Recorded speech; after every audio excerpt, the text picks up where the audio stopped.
जम्मू और कश्मीर से 5 अगस्त 2019 को मोदी हुकूमत ने आर्टिकल 370 हटा दिया था।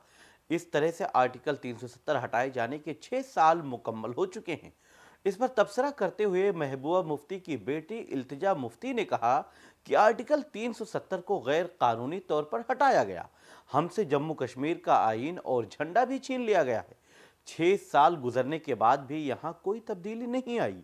इल्तिजा मुफ्ती ने कहा कि आर्टिकल 370 के खात्मे के 6 साल बाद भी हमें एहतजाज की इजाज़त नहीं दी गई। हमें 6 साल पहले घर में नज़रबंद कर दिया गया था। उस वक्त जम्मू कश्मीर के आम शहरियों, सियासी पार्टियों और समाजी तंजीमों के लीडरान को भी गिरफ्तार किया गया था। 6 साल गुजर जाने के बावजूद हालात में कोई ठोस तब्दीली नहीं आई।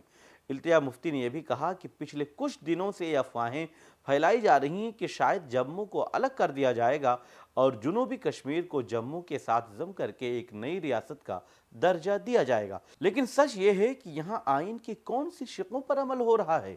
हमसे हमारे बोलने का हक और एहतजाज का बुनियादी हक छीना जा रहा है।